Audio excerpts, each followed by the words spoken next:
গত দিনের ক্লাসে আমরা রেশিও অ্যানালাইসিসের 4টে ফর্মুলা আলোচনা করেছিলাম।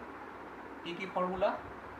না, current ratio, liquid ratio, debt equity ratio আর প্রপার্টির রেশিও। ঠিক আছে? তাহলে মনে আশা করা যায় ওই 4টে তোমরা কিছু বুঝেছো এবং অঙ্ক করতে শুরু করেছো। আজকে আবার নতুন করে আমি আরও পাঁচখানা রেশিওর ফর্মুলা নিয়ে তোমাদের পড়াবার চেষ্টা করছি। ঠিক আছে? ফার্স্ট দেখো, লেখা আছে ক্যাপিটাল গিয়ারিং রেশিও। এই রেশিওটা বার করতে গেলে আমার কি কি দরকার? ফর্মুলাটা হচ্ছে preference share capital plus long term loan plus debentures divided by equity share capital and reserve and surplus. ঠিক আছে? এগুলো কিন্তু তোমাকে কিছুই বার করতে হবে না, সব কিছুই কিন্তু একটা ব্যালেন্স শিটের যে দেবে তোমাদের কোশ্চেনের সঙ্গে বা প্রবলেমের সঙ্গে তাতেই উল্লেখ করা থাকবে। যেমন তোমার প্রেফারেন্স শেয়ারটা উল্লেখ করা থাকবে, লং টার্ম লোনটা উল্লেখ করা থাকবে, ডিবেঞ্চার্সটা উল্লেখ করা থাকবে এবং ইকুইটি শেয়ারটা ক্যাপিটালটা উল্লেখ করা থাকবে। অর্থাৎ তোমাদের নিজে খাটনি করে কিছু বার করতে হবে না, এগুলো সব গিভেন ইনফরমেশন। আর এই রিজার্ভ আর সারপ্লাসের মধ্যে কিন্তু অনেকগুলো ক্যাটাগরি ঢুকে যাচ্ছে। কি কি ঢুকে যাচ্ছে? এই রিজার্ভ অ্যান্ড সারপ্লাসের মধ্যে পিএল এর credit balance, profit and loss অ্যাকাউন্টের ক্রেডিট ব্যালেন্স, জেনারেল রিজার্ভ, এগুলো ঢুকে যাচ্ছে। তাহলে এইগুলো যে গিভেন কন্ডিশন, এগুলো সবকটাই কিন্তু গিভেন কন্ডিশন রিজার্ভ অ্যান্ড সারপ্লাসের আন্ডারে যেগুলো বেরোবে, অর্থাৎ পিএল এর ক্রেডিট ব্যালেন্স আর জেনারেল রিজার্ভ এগুলো দেওয়া থাকবে, প্রিফারেন্স শেয়ার ক্যাপিটাল দেওয়া থাকবে, লং টার্ম লোন দেওয়া থাকবে, ডিবেঞ্চার্স দেওয়া থাকবে, ইকুইটি শেয়ার ক্যাপিটাল দেওয়া থাকবে, সবই দেওয়া থাকবে। তোমার শুধু বার করতে হবে এগুলোর যোগফল ডিভাইডেড বাই এগুলোর যোগফলের রেশিও। ঠিক আছে? এটা একদম সোজা, এটা নিয়ে আমি খুব একটা কথা বলছি না, কারণ একদমই সোজা, এগুলো সব গিভেন ইনফরমেশন। এগুলো তোমাকে আলাদা করে ক্যালকুলেশন করে বার করতে হবে না, জাস্ট এই কটা যোগফল ডিভাইডেড বাই এই দুটো যোগফল করলে তুমি রেশিওটা পেয়ে যাবে। ঠিক আছে? আমরা তাহলে নেক্সট চলে আসি। নেক্সট আসছে স্টক টার্নওভার রেশিও, অর্থাৎ মজুদ পণ্য কতবার আবর্তিত হয়েছে সেটা বার করার রেশিও। এগুলোর উত্তর কিন্তু এইটার উত্তর কিন্তু টাইমসে আসবে। স্টক টার্নওভার রেশিওটা টাইমসে আসবে, যেটা বেরোবে সেটা পাশে লিখে দেবে টাইমস। আচ্ছা, স্টক টার্নওভার রেশিওয়ে কি কি দরকার? এখানে কস্ট অফ গুড সোল্ড বা সেলস যেটা তোমার অ্যাভেলেবেল থাকবে, যে কোশ্চেনটা তোমায় দেবে বা যে প্রবলেমটা দেবে সেখানে যদি কস্ট অফ গুড সোল্ড বার করার প্রভিশন থাকে, অর্থাৎ দেখা গেল সেলসও দেওয়া আছে, গ্রস প্রফিটও দেওয়া আছে, তাহলে তুমি কস্ট অফ সেলসের ফর্মুলাটা ইউজ করবে। কস্ট অফ সোল্ড বার করতে গেলে কি চাই? Sales minus gross profit is equal to cost of good sold. তাহলে যদি ইনফরমেশনে তোমার গ্রস প্রফিটও দেওয়া থাকে, সেলসও দেওয়া থাকে, তাহলে তুমি এই কস্ট অফ গুড সোল্ড এই ফর্মুলাটা অ্যাভেল করবে। তাহলে ফর্মুলাটা কি? Total cost of good sold divided by average stock. ঠিক আছে? কস্ট অফ গুড সোল্ড আমি বলেই দিলাম, যদি সেলস দেওয়া থাকে, শুধুই সেলস দেওয়া থাকে, গ্রস প্রফিট যদি দেওয়া থাকে, তাহলে তুমি তো কস্ট অফ গুড সোল্ড বার করতে পারছো না, তখন তোমায় বাধ্য হয়ে সেলসটাকে নিতে হবে। আর যদি দেখো সেলসও দেওয়া আছে, গ্রস প্রফিটও দেওয়া আছে, তখন তুমি সেলস থেকে গ্রস প্রফিট বাদ দিয়ে কস্ট অফ গুড সোল্ড পেয়ে যাবে, সেটা বসিয়ে দেবে। আর অ্যাভারেজ স্টকটা হচ্ছে opening debtors, opening stock plus closing stock divided by 2 করে তুমি অ্যাভারেজ স্টক পাবে। অ্যাভারেজ স্টক কী করে পাবো আমরা? না, opening stock plus closing stock divided by 2 করলে আমরা অ্যাভারেজ স্টক পেয়ে যাচ্ছি। তাহলে আমরা এই দুটোই পেয়ে যাচ্ছি, পেয়ে রেশিও করব, এটাকে বার করব, ভাগ করে যেটা আসবে, ধরো এটা 100, এটা 50, 100কে 50 দিয়ে ভাগ করলে কি আসবে? 2, তাহলে হবে উত্তর 2 টাইমস। এটা কিন্তু টাইমসে উত্তর হবে, টাইমসে উত্তর হবে, এটার উত্তর কিন্তু টাইমসে হবে, এটার উত্তর টাইমসে হবে। ঠিক আছে? নেক্সট চলে আসছে আমরা ডেটর্স টার্নওভার রেশিও।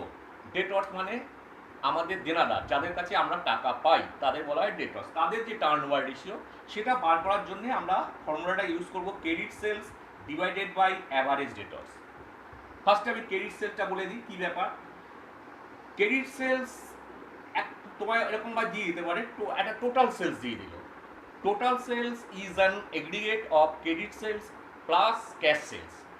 সুতরাং তোমাকে ভাবো লেখা দিয়ে দিয়েছে ইনফরমেশনে যে টোটাল সেলস এত, ক্যাশ সেলস এত দিয়ে দিয়েছে। তখন তোমাকে কি করতে হবে, টোটাল সেলস থেকে ক্যাশ সেলসটা বাদ দিয়ে ক্রেডিট সেলসটা বার করতে হবে। তাহলে আমি এখানে ক্রেডিট সেলসটা বসাবো, divided by average debtors. Average debtors formula ঠিক একই হবে, অর্থাৎ opening debtors plus closing debtors divided by 2। তাহলে আমি তুমি দুটোই পেয়ে যাচ্ছ, ক্রেডিট সেলস পেয়ে যাচ্ছ, অ্যাভারেজ স্টক পেয়ে যাচ্ছ, বার করে দিলে উত্তর টাইমসে। ঠিক আছে, টার্ন ওভার সব টাইমসে উত্তর আসবে। তাহলে আবার একবার বলি, ক্রেডিট সেলস কীভাবে বার করবে, যদি ক্রেডিট সেলস সরাসরি দিয়ে দেয় তো ভালো, নাহলে total sales minus cash sales করে ক্রেডিট সেলসটা বার করতে হবে। আর অ্যাভারেজ ডেটর্সটা সাধারণ বুদ্ধিতে তুমি আর অ্যাভারেজ করা মানে কি হচ্ছে, opening debtors plus closing debtors divided by 2। চলে আসি পরের ফর্মুলা, ক্রেডিটর্স টার্নওভার রেশিও। সোজা ফর্মুলা, এটা যেহেতু ক্রেডিট সেলস ছিল ডেটর্সের সঙ্গে ইন্টার রিলেটেড হচ্ছে সেলস, আর ক্রেডিটর্সের সঙ্গে ইন্টার রিলেটেড হচ্ছে পারচেস। তাহলে কি হবে, ফর্মুলাটা কি হবে, credit purchase divided by average creditors. Credit purchase ঠিক একই ফর্মুলা যেমনভাবে আমরা ক্রেডিট সেলস বার করেছি, অর্থাৎ total purchase minus cash purchase equal to credit purchase. তাহলে ক্রেডিট পারচেস যদি সরাসরি দিয়ে দেয় ওয়েল অ্যান্ড গুড, যদি না দেয় তাহলে আমরা টোটাল পারচেস থেকে ক্যাশ পারচেস বাদ দেবো, দিয়ে যেটা পড়ে থাকে সেটাই আমাদের credit purchase divided by average creditors. Average creditors means opening creditors plus closing creditors divided by 2, উত্তর বেরিয়ে যাবে। ঠিক আছে, এটাও সোজা বোঝা গেল। নেক্সট আসছে, এটা একটুখানি কঠিন আছে, ইন্টারেস্ট কভারেজ রেশিও। ফর্মুলা কি, ফর্মুলা হচ্ছে নেট প্রফিট বিফোর, এই কথাটা মনে রাখবে, মিস করো না, net profit before tax and interest divided by total interest. ঠিক আছে, তোমাকে এটা দিয়ে দেবে, এটা সরাসরি অনেক সময় দিয়ে দেয়, net profit before tax and interest, এটা সরাসরি অনেক সময় দিয়ে দেয়। তোমাকে ইন্টারেস্টটা বার করতে হবে, টোটাল ইন্টারেস্ট ভাবে দেওয়া আছে 5% ডিবেঞ্চার, 10% লোন। ঠিক আছে, এরকম দেওয়া আছে। তাহলে তুমি 5% ডিবেঞ্চার করলে ডিবেঞ্চারের যে ভ্যালু তার 5% কত হচ্ছে সেটা হচ্ছে ইন্টারেস্ট। আবার লোনের 5% লোন দেওয়া আছে, তাহলে লোনের 5% মানে কত টাকা হচ্ছে সেটা হচ্ছে ইন্টারেস্ট। তাহলে এই ইন্টারেস্টগুলো যোগ করে তুমি এখানে বসিয়ে দেবে। আর এইখানে যেটা দেওয়া আছে গিভেন ইনফরমেশন, অর্থাৎ net profit before tax and interest, সেটা দিলে ইয়ে করে রেশিও করে বেরিয়ে যাবে। অনেক সময় কোশ্চেনটাকে কঠিন করার জন্য এখানে ইনফরমেশনে দিয়ে দিতে পারে net profit after tax and interest, after not before, এটাকে অনেক সময় আফটার দিয়ে দিতে পারে, আফটার কথাটা ইউজ করতে পারে অনেক সময়। তখন তোমার কি করতে হবে, এই যে টোটাল ইন্টারেস্টগুলো তুমি বার করে, ইন্টারেস্ট যেগুলো বার করলে ডিবেঞ্চারের উপর ইন্টারেস্ট, লোনের উপর ইন্টারেস্ট, ওগুলো বার করে এই যে আছে net profit after tax and interest এর সঙ্গে যোগ করে দিতে হবে। যোগ করলে এটা চলে আসবে বিফোরে। ঠিক আছে, যদি আফটার দেওয়া থাকে তাহলে কিন্তু এই ইন্টারেস্টগুলো সেপারেটলি বার করে সেটা যোগ করে দিলেই সেটা কিন্তু তখন বিফোর হয়ে যাবে। তাহলে আমি তখন পেয়ে যাচ্ছি বিফোর ইন্টারেস্ট অ্যান্ড ট্যাক্স পেয়ে যাচ্ছি। আর এটা তো আমি বাড়ি করছি, এটা আমি বাড়ি করেছি, ডিবেঞ্চারের ইন্টারেস্ট, লোনের ইন্টারেস্ট, এগুলো আমি বাড়ি করেছি, সেটা এখানে বসিয়ে দেবো। আর যদি আফটার দিয়ে দেয় তাহলে আমি এই গিভেন ইনফরমেশন আফটারে যেটা দেওয়া আছে তার সঙ্গে এই টোটাল ইন্টারেস্ট যেটা আমি বার করলাম সেটা যোগ করে আমি ফিরে আসবো বিফোরে। ফর্মুলাটা কিন্তু বিফোর নট আফটার। তোমাকে যদি সরাসরি বিফোর দিয়ে দেয় ওয়েল অ্যান্ড গুড, যদি আফটার দিয়ে দেয় তাহলে একটু কষ্ট করতে হবে, অর্থাৎ যে ইন্টারেস্টগুলো বার করেছিলে সেটা এর সঙ্গে যোগ করে একে বিফোরে কনভার্ট করে নিতে হবে।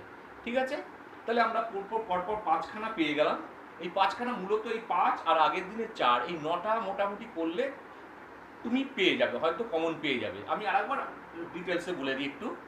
ক্যাপিটাল গিয়ারিং রেশিও ফর্মুলা হচ্ছে, এগুলো সব গিভিং কন্ডিশন, গিভিং ইনফরমেশন, সব এগুলো তুমি ব্যালেন্স শিটে পাবে। যে ব্যালেন্স শিটটা তোমাকে দিয়ে দেবে পরীক্ষার সময় কোশ্চেনে বা প্রবলেমে, সেইগুলো তুমি সব এগুলো গিভিং কন্ডিশন। প্রেফারেন্স শেয়ার দেওয়া থাকবে, লং টার্ম লোন দেওয়া থাকবে, ডিবেঞ্চার্স দেওয়া থাকবে, ইকুইটি শেয়ার দেওয়া থাকবে। এই রিজার্ভ অ্যান্ড সারপ্লাস আমি বলেই দিলাম, এটার আন্ডারে থাকবে তোমার পিএল অ্যাকাউন্ট, পিএল এর ক্রেডিট ব্যালেন্সটা থাকবে, রিজার্ভ অ্যান্ড সারপ্লাস থাকবে, এগুলো সবই দেওয়া থাকবে। তুমি জাস্ট এগুলো যোগ করে কুট করে উত্তর বার করে দেবে। সেকেন্ডলি স্টক টার্নওভার রেশিও, এগুলো টাইমসে আসবে। Second cost of goods sold, either cost of goods sold or sales, দুটোর মধ্যে যে কোনো একটা ইউজ করতে হবে। এটা তোমার কি কি দিয়েছে তার উপরে, অ্যাভেলেবিলিটির উপরে নির্ভর করছে। কি কি দিয়ে, যদি সেলস বার করেছো, শুধু সেলস দিয়েছে গ্রস প্রফিট দেয়নি, তাহলে তোমাকে সেলস নিয়ে কাজ করতে হবে। আর যদি দেখো যে সেলসও দিয়ে দিয়েছে গ্রস প্রফিটই দিয়ে দিয়েছে, দেন সেলস থেকে গ্রস প্রফিট বাদ দেবে, দিয়ে কস্ট অফ গুডস সোল্ড, তখন তুমি কস্ট অফ গুডস সোল্ডটা ইউজ করবে। আর অ্যাভারেজ স্টকটা তো তোমাকে বললাম সোজা, একটা বাচ্চা ছেলেও জানে অ্যাভারেজ কথাটার মানে হচ্ছে opening opening stock plus closing stock divided by 2 করবে, করে এইটা তুমি পেয়ে যাবে, বেরিয়ে গেলো টাইমস উত্তর। Similarly debtors turn over ratio, ডেটর্সের সঙ্গে সেলের ইন্টার রিলেটেড, তাহলে ক্রেডিট সেলটাকে আনতে হবে। ক্রেডিট সেল, ডেটর্স মানে হচ্ছে ক্রেডিট সেল, যাদের কাছ থেকে আমি টাকা পাই, তাদের কাছ থেকে, অর্থাৎ জিনিস বিক্রি করেছি তারা আমাকে টাকা এখনো দেয়নি, তাদের কাছ থেকে আমি টাকা পাবো, দ্যাটস কল্ড ডেটর্স। অর্থাৎ ক্রেডিট সেলের উপর নির্ভর করছে ডেটর্সের অ্যামাউন্টটা। তাহলে ক্রেডিট সেল তুমি বার করবে কি করে? যদি সরাসরি ক্রেডিট সেল দিয়ে দেয় ওয়েল অ্যান্ড গুড, আর না হলে কি হবে, টোটাল সেলস থেকে ক্যাশ সেলসটা বাদ দেবে, কারণ টোটাল সেলসের মানে হচ্ছে cash sales plus credit sales. তাহলে টোটাল সেল যদি দিয়ে দেয় তাহলে তার থেকে ক্যাশ সেলস বাদ দিয়ে ক্রেডিট সেলে আমি চলে আসবো, ক্রেডিট সেলে তার থেকে অ্যাভারেজ ডেটর্স। অ্যাভারেজ ডেটর্স আবার রিপিট করছি, opening debtors plus closing debtors divided by 2 করে এখানে বসিয়ে দেবো। নেক্সট আসছে ক্রেডিটর্স টার্নওভার রেশিও। সেটা ক্রেডিটর্স মিনস আমরা যাদের কাছ থেকে বাকিতে ধার কিনেছি, বাকিতে অনেক মাল কিনেছি, তাদের যে সমষ্টি বা এগ্রিগেট সেটাই হচ্ছে টোটাল ক্রেডিটর্স। তাহলে ক্রেডিটর রিপ্রেজেন্ট করছে ক্রেডিট পারচেস। তাহলে ক্রেডিট পারচেস সিমিলারলি ক্রেডিট সেলের মতোই, যদি পুরোটা দিয়ে দেয় সরাসরি credit purchase well and good, তা নাহলে আমি টোটাল পারচেস থেকে ক্যাশ পারচেস বাদ দেবো, দিয়ে আমি ক্রেডিট পারচেস পাবো। তার সঙ্গে আমি অ্যাভারেজ ক্রেডিটর্স, ঠিক অ্যাভারেজ ডেটর্স যেভাবে বার করি সেভাবে বার করবো, opening creditors plus closing creditors divided by 2। ঠিক আছে, তারপরে চলে আসলাম ইন্টারেস্ট কভারেজ রেশিও। এইটা কিন্তু খেয়াল রাখবে, net profit before, not after, before tax and investment divided by total interest. তাহলে এইটা তোমাকে দেওয়া থাকবে নেট প্রফিট বিফোর, এটা সাধারণত দেওয়া থাকে, তোমাকে জাস্ট এই টোটাল ইন্টারেস্টটা বার করতে হবে। কী করে বার করতে হবে আমি বললাম, তাও দেওয়া আছে 5% লোন, এবং লোনের টাকাটা দেওয়া আছে, তাহলে লোনের টাকার উপর 5% চার্জ করে একটা ইন্টারেস্ট বেরোবে। আবার ধরো দেওয়া আছে 6% ডিবেঞ্চার্স, একটা দেওয়া থাকবে টাকা পাবো 1 লাখ টাকা দেওয়া আছে, তাহলে 1 লাখ টাকার 6% কত হয়, 6,000 টাকা, সেটা করবে। এরকম বার করে দুটো যোগ করে এখানে টোটাল ইন্টারেস্টটা বসিয়ে দেবে। আর যদি ইনফরমেশনে দেওয়া থাকে নেট প্রফিট আফটার ট্যাক্স, তাহলে কিন্তু আমার যে ইন্টারেস্টটা যে বার করছি সেই ইন্টারেস্টটাকে যোগ করে এটাকে বিফোরে কনভার্ট করে নিতে হবে। অর্থাৎ আফটারটাকে, আফটার যদি দেওয়া থাকে সেই আফটারের সঙ্গে টোটাল ইন্টারেস্ট যোগ করে তাকে বিফোরে কনভার্ট করে এই অঙ্কটা করতে হবে। ঠিক আছে, আশা করি তোমরা বুঝেছো, এবং এই অঙ্কগুলো পরপর করতে থাকো, খুব একটা কঠিন না। যদি কোনো অসুবিধা হয় তাহলে আমার হোয়াটসঅ্যাপ নাম্বার আমি প্রথম দিনই দিয়ে দিয়েছিলাম, সেই হোয়াটসঅ্যাপ নাম্বারে আমি বেশ কিছু ছাত্র পাঠিয়েছিলাম, আমি তাদের কোশ্চেনের উত্তর করেও পাঠিয়ে দিয়েছি, তারা করে পাঠিয়েছে, তাদেরটা দেখেও দিয়েছি। যদি কোনো অসুবিধা হয় হোয়াটসঅ্যাপে পাঠিয়ে দিও, আমি দেখে দেবো। ঠিক আছে, কোনো অসুবিধা হলে আমি আছি।